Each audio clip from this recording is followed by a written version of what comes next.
Numéro 1. La Suède face à l'obscurité. La Suède se classe au 4e rang mondial pour l'indice du bonheur. Mais en réalité, cette paix est soutenue par une quantité massive d'antidépresseurs et des programmes d'aide sociale d'une valeur de plusieurs milliards de dollars. Les psychiatres nordiques qualifient souvent cela de bonheur artificiel, maintenu par des substances chimiques et un soutien absolu de l'État. Sa situation géographique proche du cercle polaire arctique fait du soleil d'hiver en Suède un luxe absolu, car il n'apparaît que quelques brèves heures avant de s'éteindre. Les habitants doivent se rendre au travail dans l'obscurité et rentrer chez eux alors que la nuit est tombée depuis longtemps. En conséquence, le fait de priver le cerveau de lumière naturelle a engendré un syndrome de crise psychologique généralisé qu'aucune fortune ni sécurité économique ne peut combler. Environ 10% de la population doit recourir aux antidépresseurs chaque année, obligeant les autorités sanitaires à placer les thérapies psychologiques au premier rang des priorités de la politique de santé nationale. Lorsque la lumière du soleil disparaît, les mécanismes biologiques de l'organisme cessent de réguler la sérotonine, l'hormone du bonheur, pour libérer à la place de la mélatonine, plongeant l'esprit dans un état de léthargie et de somnolence permanent. Le trouble affectif saisonnier peut briser le moral des individus les plus endurcis, les rendant indifférents. Dans les villes situées à l'extrême nord comme Kiruna, le soleil s'éteint pendant 28 jours consécutifs et la carence aiguë en vitamine D durant cette période fragilise le système osseux tout en réduisant de 30% la capacité de régénération des cellules immunitaires naturelles. C'est pourquoi les hôpitaux du nord de la Suède enregistrent une augmentation spectaculaire des fractures dues aux chutes sur la glace, les os des habitants devenant plus fragiles et cassants que la normale. Pour remédier à cette situation, les autorités ont installé des caissons de luminothérapie à haute puissance directement dans les abribus afin de forcer la rétine des usagers à absorber une lumière du jour artificielle. Ces faisceaux de lumière blanche frappent directement les yeux pour tromper le système nerveux et lui faire croire que la journée se poursuit, empêchant ainsi le corps d'entrer en mode hibernation pendant les heures de travail. Cette lumière intense et la chaleur dégagée par ces ampoules à forte puissance aident les travailleurs à rester vigilants lorsqu'ils se déplacent à 9h du matin alors que le ciel est encore noir. Il s'agit d'une intervention biologique cruciale pour préserver la productivité et empêcher l'effondrement du système de santé mentale national. Ces caissons lumineux diffusent une intensité de 10 000 lux et s'y exposer au moins 20 minutes chaque matin permet de bloquer la mélatonine tout en stimulant la production de cortisol pour dynamiser l'organisme. La lumière issue du phénomène du soleil de minuit en été constitue l'unique bouée de sauvetage pour ces organismes épuisés après un long cycle de somnolence hivernale. Ce soleil qui brille en continu pendant 24 heures est l'occasion pour tout le pays de célébrer l'événement avant le retour du cycle des ténèbres. Lors du solstice d'été, les habitants se ruent dans les espaces publics pour absorber un maximum de vitamines et de minéraux essentiels grâce à la lumière naturelle. Profiter pleinement de ces journées ensoleillées permet au foie et aux reins d'accumuler les réserves d'énergie nécessaires pour que le corps puisse survivre au cours des 6 mois de pénombre à venir. Les Suédois ont d'ailleurs l'habitude de ne pas dormir pendant plusieurs jours au cours de cette semaine du solstice, optimisant chaque instant pour s'exposer au soleil afin de pousser leurs réserves biologiques au maximum. Numéro 2. Les femmes autonomes de Suède. Les gestes de galanterie traditionnels ne parviendront pas à séduire les femmes suédoises. Bien au contraire, ils sont perçus comme une tentative de rabaisser leur indépendance. Cela découle d'une vision de l'égalité des sexes extrêmement rigoureuse en Scandinavie, où tout privilège fondé sur le genre est suspecté de cacher des intentions ambiguës. Dès la fin du repas, le signal sonore de l'application Swish, qui compte plus de 8 millions d'utilisateurs, retentit pour confirmer que l'autre personne a transféré exactement 50% de l'addition. Les femmes suédoises ne cherchent pas un protecteur pour financer leur repas. Elles désirent simplement un partenaire pour échanger d'égal à égal. Insister pour régler la totalité des frais revient à les placer malgré elles dans une position délicate où elles se sentent redevables d'une dette affective indésirable. Cette habitude de partager équitablement permet de réduire de 35% les malentendus psychologiques, tout en éteignant définitivement les illusions de la junte masculine quant à une récompense intime à la fin de la soirée.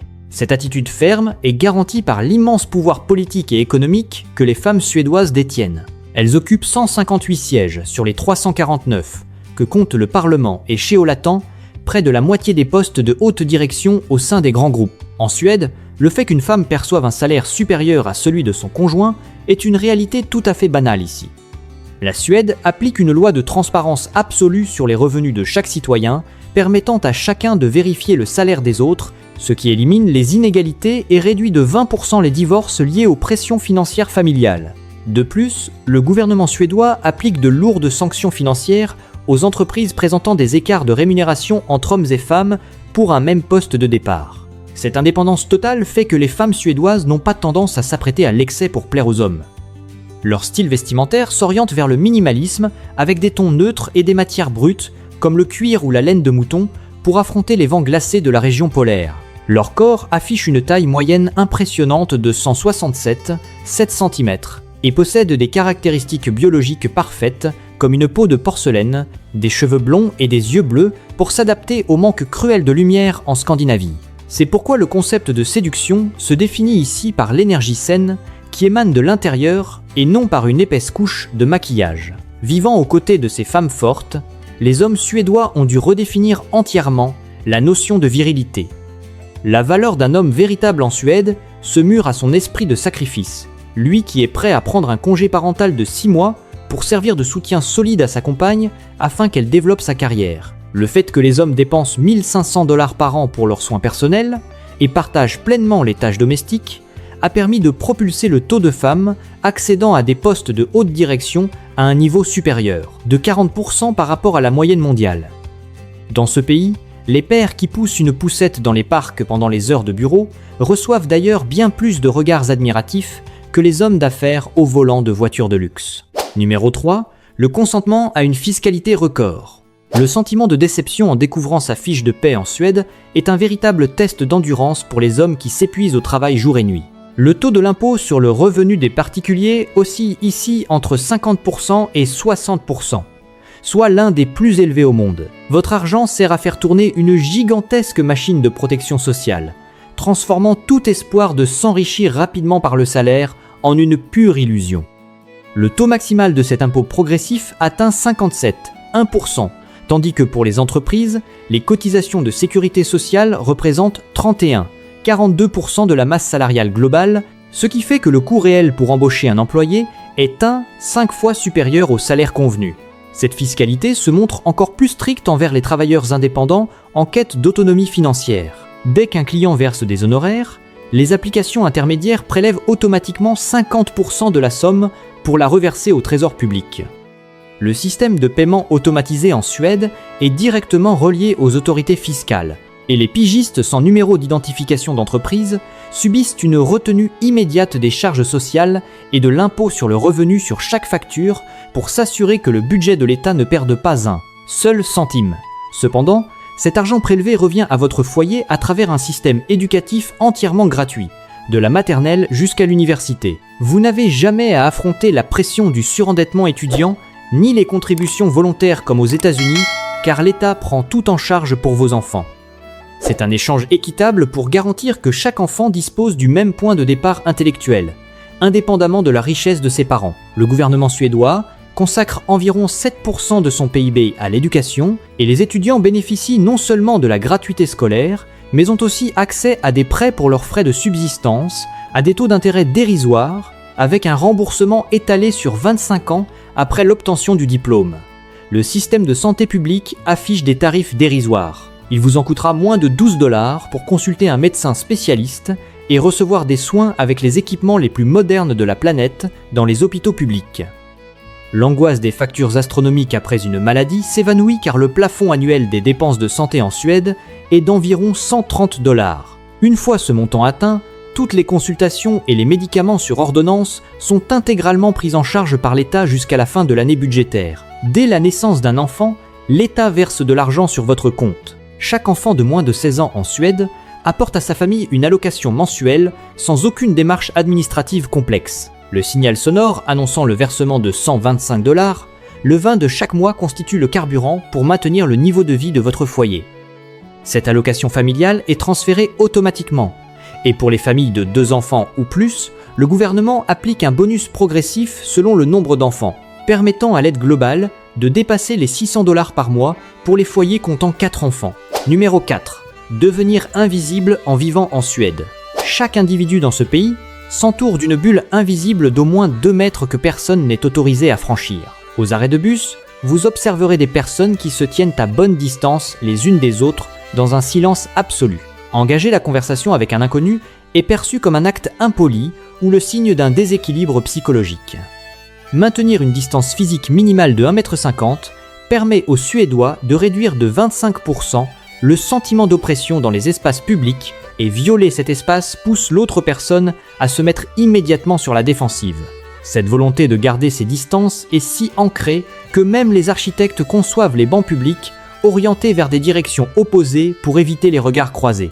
Les conversations futiles sont considérées comme une perte de temps et d'énergie, et se trouvent fermement rejetées par la culture nordique. Les Suédois ne prennent la parole que pour régler un problème précis, ou effectuer une transaction concrète. Le silence est défini comme la forme ultime de respect envers l'espace privé d'autrui.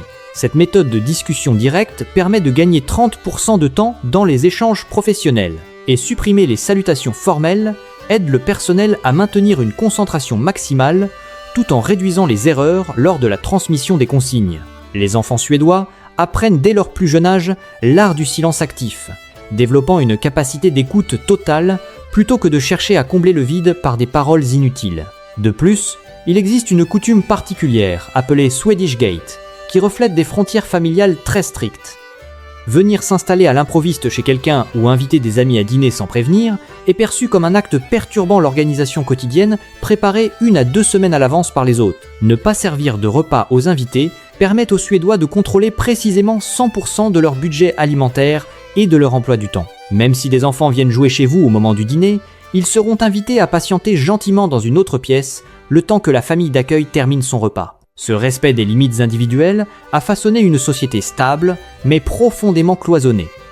Habiter à côté de quelqu'un pendant 10 ans sans connaître son nom est une situation courante, tant que chacun respecte l'espace de l'autre. Toutes les interactions ou l'entraide doivent reposer sur un consentement mutuel et une demande explicite, plutôt que sur une initiative spontanée. C'est leur manière de protéger la liberté individuelle et d'éliminer les conflits dans une communauté axée sur l'autodiscipline. Cette distance sociale offre à la Suède le taux de litige de voisinage le plus bas d'Europe. Pour encourager ce mode de vie, les résidences à Stockholm intègrent souvent des systèmes de courrier et de gestion des déchets entièrement automatisés, afin de réduire au strict minimum les rencontres fortuites entre voisins. Numéro 5. Jantelagen, la règle qui brise toute arrogance. Vous serez exclu de la société si vous osez vous vanter de votre réussite personnelle devant les autres. Il s'agit du Jantelagen, un code de conduite implicite en Suède qui force chaque individu à accepter qu'il ne possède aucune supériorité par rapport à la collectivité. Toute tentative de se démarquer de la foule conduit à l'isolement de la part de la communauté environnante. 80% des Suédois reconnaissent se conformer aux 10 principes du Jantelagen, et enfreindre ces règles non écrites réduit de 20% l'indice de confiance lors des transactions commerciales. Les millionnaires à Stockholm choisissent de conduire une vieille Volvo et de porter des vêtements minimalistes sans logo pour se fondre complètement dans la masse. Exhiber sa fortune à travers des voitures de luxe ou avec des montres coûteuses est perçu comme un manque d'éducation et provoque un rejet de la part de la communauté. Toute ostentation de richesse est éliminée afin d'éviter que l'envie ou la compétition toxique n'apparaissent dans la psychologie sociale. La Suède affiche la consommation de produits de luxe la plus basse de la zone de l'Organisation de coopération et de développement économique par rapport aux revenus, et posséder des articles de marque est souvent justifié ici par des raisons de durabilité ou de protection de l'environnement pour esquiver le jugement des voisins. Cette égalité absolue transforme le titre de directeur en une mention inutile sur une carte de visite, les employés ayant le droit d'appeler quotidiennement le président directeur général par son seul prénom. La structure organisationnelle horizontale supprime totalement les niveaux intermédiaires et toute forme de formule de politesse dans la communication de bureau. Vous ferez face à des arguments affûtés et à des critiques directes de la part de vos subordonnés en pleine réunion, sans la moindre retenue. Plus de 90% des entreprises suédoises fonctionnent selon un modèle de gestion horizontale, une technique qui permet de raccourcir de 30% le processus de prise de décision et d'éliminer complètement les coûts liés aux services de surveillance qui ne génèrent pas directement de valeur. La force du Jantelagen réside également dans un système de surveillance mutuelle entre voisins pour s'assurer que personne ne dépasse les normes communes. Si vous peignez votre maison avec une couleur trop éclatante, ou si vous laissez l'herbe pousser plus haut que ce que prévoit le règlement du quartier, vous recevrez une lettre de rappel anonyme, où vous serez privé du droit d'utiliser les installations communes. Ce système de vigilance communautaire permet à la Suède de maintenir un taux de criminalité lié au vol de biens inférieur de 25% à la moyenne de l'Union européenne, le coût pour préserver cette normalité étant l'acceptation de renoncer à toute passion pour la célébrité. Numéro 6. L'enfant est le centre de l'univers. Vous écoperiez d'une peine de prison ferme si vous osiez lever la main sur les fesses de votre enfant en train de hurler en plein milieu de la rue. Tout acte de violence envers les enfants, même le plus léger, est considéré comme un crime pénal dans ce pays depuis l'année 1979. Les cris causés par les punitions corporelles ont été remplacés par l'intervention des services de protection de l'enfance. Vous n'avez pas le droit d'invoquer l'éducation pour toucher au corps de vos enfants si vous ne voulez pas être privé définitivement de vos droits parentaux après un simple signalement de vos voisins. La Suède est le premier pays au monde à avoir interdit les punitions corporelles sur les enfants. Et le système de vigilance sociale fonctionne avec une telle rigueur que 89% des signalements pour suspicion de maltraitance sont traités par la police en moins de 24 heures. Les enfants ont ici le droit de refuser tout geste d'affection de la part des adultes s'ils ne se sentent pas à l'aise. Forcer un enfant à embrasser ou à serrer dans ses bras des membres de la famille pour témoigner du respect est considéré comme une grave violation de son espace personnel. On enseigne aux enfants à fixer des limites dès qu'ils acquièrent la parole. Ce respect du droit de refus aide les enfants suédois à développer une capacité à identifier les abus sexuels supérieurs de 40% à celle des enfants issus de cultures qui privilégient l'obéissance absolue. Les adultes protègent ici les enfants au point d'avoir instauré la pratique du sommeil partagé, où toute la famille partage le même espace de couchage. Au lieu d'envoyer l'enfant dans une chambre séparée pour développer son indépendance à la manière américaine, les parents suédois choisissent de dormir avec leurs enfants afin de créer une sécurité psychologique absolue. Cela crée un lien biologique durable, permettant à l'enfant de grandir sans les traumatismes liés au sentiment d'abandon. Les études physiologiques indiquent que le sommeil partagé permet de réduire au minimum le taux d'hormones de stress dans le sang de l'enfant, et 80% des familles suédoises maintiennent cette habitude jusqu'à ce que l'enfant demande de lui-même un espace séparé. Grâce à cette protection envers les enfants, les hommes de ce pays bénéficient d'un congé parental de 480 jours rémunérés, obligeant le père à s'absenter de son entreprise pendant au moins 90 jours pour accomplir ses devoirs paternels.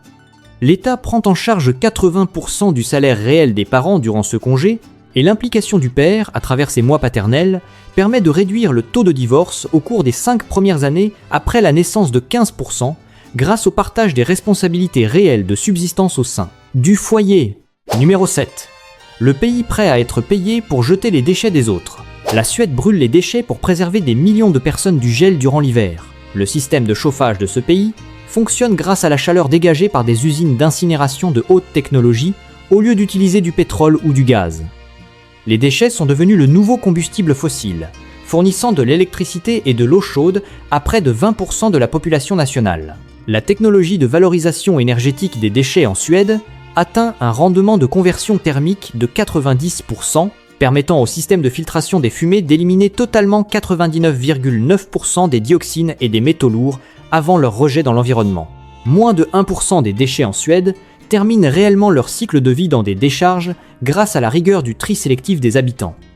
Les 99% restants sont broyés et intégrés dans des processus de recyclage ou incinérés pour récupérer un maximum d'énergie. Absolument tout, du sac plastique à l'emballage alimentaire, est traité à tel point que les déchets sont devenus une ressource rare sur le marché intérieur.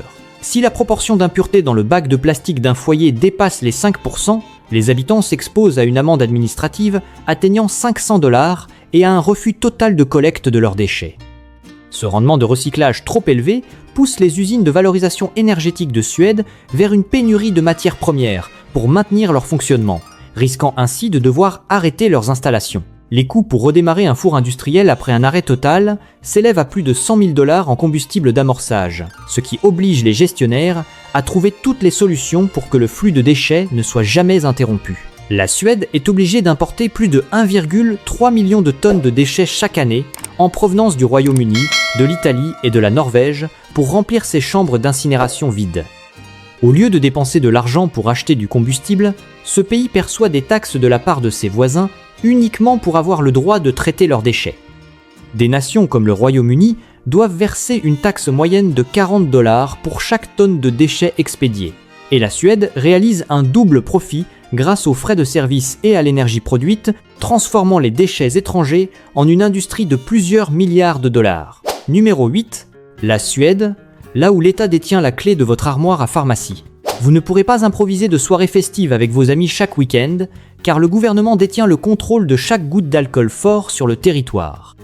Les boissons dont le taux d'alcool dépasse 3,5% sont vendues exclusivement dans la chaîne de magasins d'État appelée Système Bolaget. Le samedi à 15h précise, la fermeture des rideaux métalliques de ces commerces annonce la fin de toutes les transactions d'alcool jusqu'au lundi matin. Stocker des boissons alcoolisées devient alors un réflexe pour les hommes qui souhaitent maintenir une ambiance festive durant les jours de repos. Le réseau Système Bolaget n'applique aucun programme de promotion ni de réduction de prix pour limiter au maximum l'abus d'alcool, et cette politique d'exclusivité permet à la Suède de maintenir le taux de mortalité lié aux accidents de la route dus à l'alcool au niveau le plus bas d'Europe. Ce contrôle s'étend également aux règles de conduite sur les routes à travers la réglementation sur l'éclairage. Même si le soleil d'été brille avec une forte intensité, toutes les automobiles en Suède sont obligées d'allumer leur feu de croisement 24 heures sur 24. Cette règle élimine totalement le manque de vigilance des conducteurs lors des changements soudains de luminosité. La loi sur les feux de croisement de jour permet de réduire de 10% les collisions frontales, et maintenir les phares allumés en permanence diminue de 15% la durée de vie des ampoules, mais cela reste un coût obligatoire pour préserver la vie des usagers de la route. Cette rigueur dans l'utilisation des machines engendre une recherche absolue de précision dans la gestion du temps chez les habitants. Au lieu d'utiliser des expressions floues comme le mois prochain ou dans quelques semaines, les Suédois planifient leur emploi du temps en se basant sur le numéro de la semaine dans l'année, en annonçant par exemple une rencontre pour la semaine 46. Vous devrez vous habituer à indiquer votre année de naissance plutôt qu'à donner votre âge pour effectuer les démarches administratives ou d'assurance. Tous les plans de congé ou de production sont codifiés par des chiffres. Le système de numérotation des semaines selon la norme internationale est la colonne vertébrale de tout le réseau logistique suédois, et l'utilisation de cette unité de mesure permet de réduire de 15% les erreurs dans la coordination de la chaîne d'approvisionnement internationale et la planification industrielle. Numéro 9. Les spécialités culinaires aux odeurs redoutables. Les compagnies aériennes vous expulseront immédiatement de l'appareil s'ils découvrent une boîte de hareng fermentée dans vos bagages. Le danger du hareng fermenté, appelé surströmming, réside dans la pression des gaz à l'intérieur, qui peut faire éclater l'emballage métallique à tout moment. Son odeur nauséabonde est comparée à un mélange de pneus brûlés et de couches pour bébés usagés, capable de s'incruster sur les tissus et les murs durant plusieurs semaines. Ouvrir une boîte de hareng dans un espace public en Suède est perçu comme une agression envers le système olfactif de la communauté. La concentration de gaz de sulfure d'hydrogène qui s'échappe du surströmming suffit à provoquer une irritation immédiate des muqueuses des yeux et du nez, et les habitants doivent souvent ouvrir la boîte sous l'eau pour éviter que la pression ne projette le liquide acide tout autour. Il s'agit d'un aliment de survie issu des périodes de pénurie de sel, où la fermentation constituait le seul moyen de préserver les protéines. Une boîte de surströmming déformée présente une pression interne atteignant 2 bars, et la modification soudaine de la pression dans la cabine d'un avion pourrait déchirer le métal. Les célèbres boulettes de viande appelées köttbullar sont une recette empruntée à l'Empire ottoman, rapportée par le roi Charles XII après son exil en Turquie. L'association de ces boulettes de viande grasse et de la saveur acidulée de la confiture d'érel crée un apport calorique très dense pour l'organisme. Les Suédois ont transformé cette formule étrangère en un symbole national depuis 3 siècles pour maintenir leur énergie durant l'hiver. La douceur de la confiture associée à la saveur salée de la viande crée une expérience gustative surprenante. La confiture d'érel contient une concentration naturelle d'acide benzoïque très élevée, jouant le rôle d'un conservateur qui empêche le développement des bactéries dans l'estomac lors de l'ingestion d'une grande quantité de protéines animales. Cette présence de spécialités culinaires aux odeurs fortes a poussé la ville de Malmö à ouvrir un musée des aliments dégoûtants pour tester les limites de l'estomac des visiteurs. Vous ferez face à 80 échantillons d'aliments parmi les plus étranges de la planète, où les saveurs les plus déroutantes sont exposées de manière directe. Les contractions de l'estomac et l'engourdissement des muqueuses de la bouche constituent des réactions normales pour quiconque pénètre dans cet espace. C'est un lieu qui met en avant la diversité culturelle, à travers ce qu'une grande partie de l'humanité considère comme des déchets ou des sources de maladies. Le musée fournit des sacs pour le vomissement gratuit dès le guichet d'entrée, et les données réelles révèlent qu'en moyenne, un visiteur sur 5 doit utiliser ces sacs en raison de l'odeur très concentrée des échantillons exposés sur place. Numéro 10. La crise migratoire en Suède. Le cliquetis du verrou de sécurité d'un pistolet Glock et l'odeur de la poudre après chaque attentat à la bombe nocturne ont totalement remplacé la quiétude de Stockholm. Une politique d'ouverture aux réfugiés menée pendant plusieurs décennies a transformé la structure sociale, donnant naissance à des banlieues complètement isolées du reste du pays. La séparation culturelle et la barrière de la langue transforment ces ghettos périphériques en trous noirs sociaux, là où la loi de la jungle supplante progressivement les lois de la République. Le taux de ségrégation en Suède augmente le plus rapidement de toute la zone de l'Organisation de coopération et de développement économique, et plus de 50 zones sont aujourd'hui classées comme sensibles par la police, des endroits où les règles de sécurité civile ordinaires perdent presque toute efficacité face au pouvoir des gangs locaux. Les difficultés d'intégration et le coût de la vie élevé ont poussé une partie de la jeunesse issue de l'immigration vers la criminalité pour obtenir une sécurité financière rapide. Des chefs de réseau particulièrement ingénieux transforment des enfants d'à peine 11 ou 12 ans en passeurs de produits stupéfiants ou en tueurs à gages pour contourner les failles du code pénal. Vous ferez face au regard froid de ces enfants tueurs prêts à presser la détente simplement pour obtenir la reconnaissance de leur gang ou des articles de marque luxueux. Le taux de violence par arme à feu en Suède est le plus élevé d'Europe par habitant, et les gangs privilégient le recrutement de tueurs de moins de 15 ans, car, selon la législation actuelle, ces mineurs encourent seulement des mesures de rééducation légères, au lieu de peines de prison ferme, ce qui rend le coup pour éliminer un rival dérisoire et sûr sur le plan juridique. Face à cet effondrement de la sécurité, le gouvernement suédois doit procéder à un échange pragmatique, en proposant 34 000 $ pour acheter le départ des immigrés qui acceptent de retourner volontairement dans leur pays d'origine. Il s'agit d'un ultime effort pour restructurer la démographie et soulager la pression sur un système d'aide sociale totalement à bout de souffle. La froideur de ces chèques distribués pour accompagner les invités reflète l'échec global du modèle multiculturel idéaliste autrefois tant célébré. Le montant de cette nouvelle allocation de retour est 30 fois supérieur à l'ancien tarif, le gouvernement ayant calculé que verser 34 000 $ pour le départ d'une personne reste 2 fois moins cher que le coût du maintien des prestations sociales, de la sécurité et de la gestion judiciaire pour un individu susceptible de déstabiliser la société à long terme. Numéro 11. Les méthodes de libération psychologique des Suédois. Retirer complètement ses vêtements devant des inconnus est le moyen le plus rapide pour vous intégrer dans la société suédoise. Dans les bains de vapeur appelés sauna ou sur les plages nudistes comme celle d'Agesta, toutes les barrières vestimentaires s'effacent pour exposer les corps sous le soleil de l'Arctique. Les habitants considèrent la nudité comme l'état le plus pur pour communier avec la nature. Se mettre nu dans un sauna permet une dilatation maximale des pores et favorise l'élimination des toxines hors des muscles, et les recherches démontrent que les séances de sudation à une température de 80 à 90 degrés Celsius permettent de doubler le taux d'hormones de croissance, favorisant la récupération des tissus et renforçant rapidement le système immunitaire. Des milliers de hurlements brisant le silence à 22 heures précises chaque mardi constituent une méthode de thérapie collective pour éviter aux hommes un stress excessif lié aux pressions scolaires et professionnelles. Dans la cité universitaire de Flogsta à Uppsala, un vacarme assourdissant s'échappe des fenêtres ouvertes lorsque des vagues de jeunes crient ensemble de toute leur force dans la nuit noire. Ces hurlements libèrent toutes les tensions du système nerveux accumulées après des heures d'études intensives sous haute pression. C'est leur manière d'expulser le stress hors de leur poitrine sans recourir à des somnifères ou à de coûteuses consultations psychologiques. Ce cri maximal peut atteindre 110 décibels, soit l'équivalent d'une tronçonneuse en marche, une action qui fait baisser instantanément le taux d'hormones de stress dans le sang et stimule la production d'endorphines pour détendre le cerveau en profondeur avant le coucher. Les hommes se parant d'une couronne de fleurs sauvages sur la tête et dansent la danse de la grenouille autour d'un immense mât en bois dès que commence la fête de la mie. Était appelée Midsummer.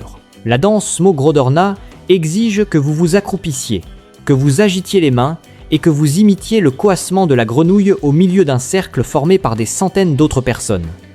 L'odeur de l'herbe écrasée et la fraîcheur de la bière servent de catalyseur pour que la réserve habituelle cède la place à un instinct de fête primitif. Danser la grenouille en continu pendant 15 minutes permet de brûler environ 200 calories, et cette activité collective sous la lumière du soleil du solstice d'été aide l'organisme à accumuler un taux maximal de sérotonine, créant un bouclier psychologique pour aider les habitants à combattre la longue dépression hivernale qui suivra. En l'an 2015, Roger Tullgren, un Suédois, a été officiellement reconnu comme travailleur handicapé après avoir fourni la preuve qu'il assistait à plus de 300 concerts par an, une situation qui l'empêchait d'arriver à l'heure au travail. Son addiction à la musique heavy metal a été validée par des psychologues comme un véritable trouble du comportement et l'obtention de cette carte d'invalidité lui permet de percevoir une allocation équivalente à 70% du salaire de base mensuel, ainsi que le droit de diffuser sa musique à fort volume sur son lieu de travail sans risquer le licenciement. Numéro 12. Les destinations incontournables en Suède. Vous vous trouvez dans une cavité rocheuse glaciale à 30 mètres sous terre, uniquement pour attendre votre rame de métro quotidienne. Le réseau de métro de Stockholm constitue la plus longue galerie d'art au monde, taillée directement dans le granit rigide de la péninsule scandinave.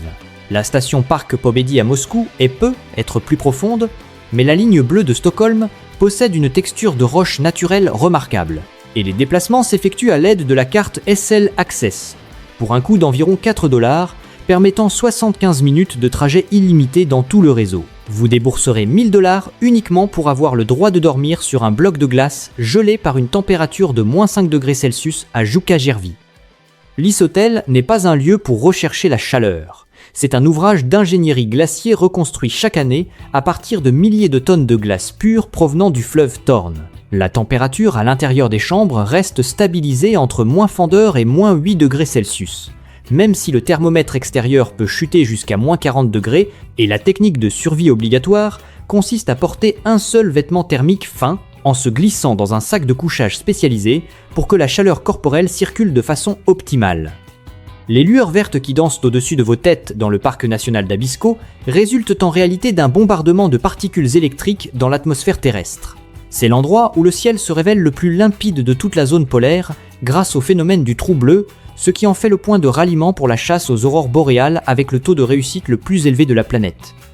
Abisko affiche une probabilité d'observation des aurores atteignant 88% si vous séjournez au moins 3 nuits sur place, et les appareils photo doivent être munis de pochettes chauffantes chimiques pour les batteries, car les températures polaires réduisent de moitié l'autonomie des piles après seulement 15 minutes d'exposition. Les remparts de pierre de Visby n'ont pas été érigés pour accueillir les voyageurs. Ils constituaient un système de défense militaire pour stopper les massacres en provenance de la mer Baltique au XIIIe siècle. Cette cité médiévale est une forteresse de calcaire aux ruelles étroites et escarpées, où l'odeur des embruns salés se mêle à celle des vieilles pierres pour recréer l'atmosphère historique des chevaliers teutoniques. Les remparts de Visby s'étirent sur 3,4 km avec 36 tours de guet, formant le système de défense urbain le plus intact d'Europe du Nord, et circuler sur l'île de Gotland pendant l'hiver exige que les véhicules soient équipés de pneus cloutés pour adhérer sur le calcaire recouvert de glace glissante. Numéro 13. La Suède, là où vous avez le droit de pénétrer sur les terres privées. Vous pouvez installer votre tente en plein cœur de la forêt d'un millionnaire et y cueillir tranquillement des champignons sans jamais lui demander la moindre autorisation. Il s'agit de l'Allemansrätten, également appelé le droit de libre accès à la nature, inscrit directement dans la constitution suédoise, qui permet à chaque individu de marcher, de camper et de nager n'importe où dans la nature, y compris sur les propriétés privées. Tous les grillages ou les panneaux interdisant l'accès deviennent inutiles si vous ne causez aucune dégradation et ne dérangez pas le propriétaire. Selon les règles d'application de ce droit de vagabondage, vous êtes obligé d'installer votre campement à une distance minimale de 70 à 100 mètres de la maison la plus proche, afin de préserver l'intimité visuelle des occupants, et tout acte consistant à allumer un feu directement sur la roche naturelle ou à abandonner des déchets sera puni d'une amende administrative de 200 $ ou plus. 69% de la superficie du pays sont recouverts par des forêts primaires denses, des espaces où vous pourrez facilement disparaître de tous les radars du monde moderne. En vous tenant au milieu de la grande forêt suédoise, vos poumons seront remplis par un flux d'air chargé de l'odeur des feuilles mortes et de l'humidité provenant des 100 000 lacs d'eau douce limpide qui vous entourent. Les forêts suédoises sont gérées au moyen de technologies satellitaires pour surveiller quotidiennement la densité des arbres, et la législation de ce pays oblige les entreprises forestières à replanter de nouveaux arbres à un taux atteignant 150% par rapport au volume de bois exploité afin de préserver l'écosystème d'origine. Vous vous trouvez sur le territoire de la nation qui possède le plus grand nombre d'îles au monde, avec plus de 267 000 parcelles de terre dispersées dans l'océan. Les blocs de granit, sous le soleil d'été, constituent l'unique frontière séparant la vie et l'immensité de la mer Baltique. Le sentiment de solitude absolue en se tenant sur une île déserte, entouré par le murmure des vagues, constitue une expérience qui force chaque homme à faire face à sa véritable nature. Le transport maritime au sein des grands archipels oblige les bateaux à s'équiper de systèmes de radars à courte portée très sensibles pour éviter les collisions avec les milliers de récifs et de rochers cachés à seulement 0,5 mètres de la surface de l'eau, et les coûts d'entretien des coques s'avèrent ici supérieurs de 20% en raison de la corrosion par le sel marin et des frottements mécaniques.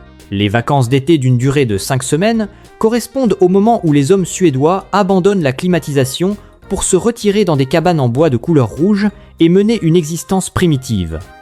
Ces habitations se situent généralement de façon isolée au fond des bois ou au bord de l'eau, sans aucune connexion internet, vous obligeant à fendre votre propre bois et à puiser l'eau du lac pour les besoins du quotidien.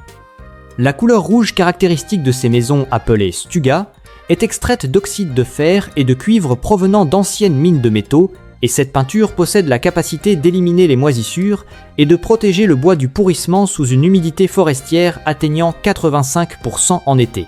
Numéro 14. Les points de vigilance lors d'un séjour en Suède. Vous serez considéré comme un fantôme invisible si vous arrivez en retard à un rendez-vous, même de seulement 60 secondes.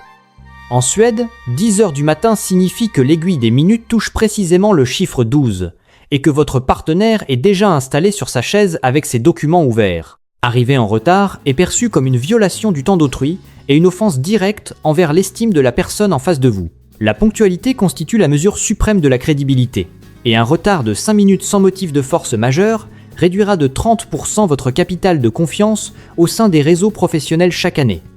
Votre portefeuille en cuir rempli de billets de banque en dollars se transformera en un poids totalement inutile dès vos premiers pas dans les commerces de Stockholm. La Suède est une forteresse numérique où les pièces de monnaie en métal ont été reléguées dans les musées, et chaque transaction, de l'achat d'une saucisse à l'accès aux toilettes publiques, exige l'utilisation d'une carte ou d'une application.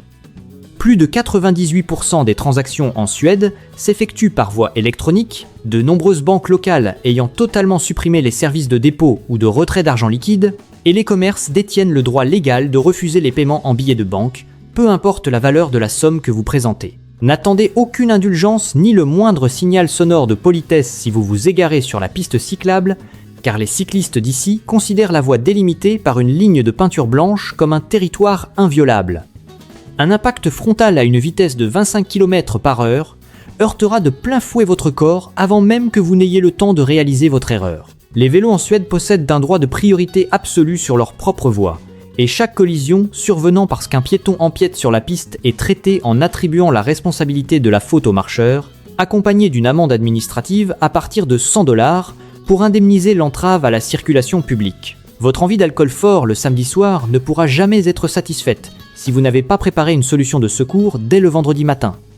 Le réseau de magasins d'État Système Bolaget est le seul endroit autorisé à vendre des boissons dont le taux d'alcool dépasse 3,5% et ces établissements ferment leurs portes de manière immédiate le samedi à 15 h.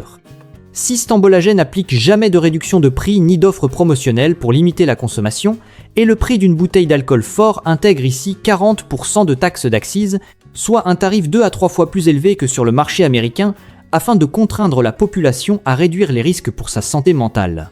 Numéro 15. Le budget pour un voyage en Suède. Le prestige d'une nation fortunée s'évanouit dès que vous découvrez la facture de votre réservation d'hôtel. Une chambre comprenant seulement la place pour un lit simple, au prix de 150 $ dans la périphérie de Stockholm, constitue le premier piège financier qui frappe le portefeuille des voyageurs. Le tarif moyen des chambres à Stockholm se révèle supérieur de 40% par rapport au reste de l'Europe, et réserver son logement au moins 3 mois à l'avance constitue la seule technique de survie pour esquiver des prix atteignant 300 $ la nuit durant la haute saison. Un verre de bière à 12 $ à la saveur amère est le prix à payer pour vous accorder un instant de convivialité au cours des froides nuits d'hiver de la Scandinavie.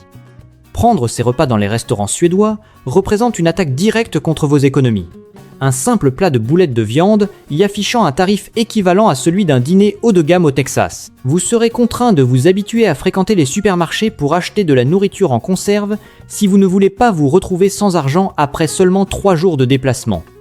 La taxe sur la valeur ajoutée pour la restauration est de 25%, alors que les produits alimentaires achetés en magasin subissent seulement un taux de 12% et privilégier les comptoirs de restauration rapide vous permet d'économiser 50% de vos dépenses quotidiennes à condition d'accepter de manger dehors au milieu des courants d'air froid. Les déplacements en taxi détruiront votre budget plus rapidement que n'importe quel impôt si vous cédez à la paresse de marché.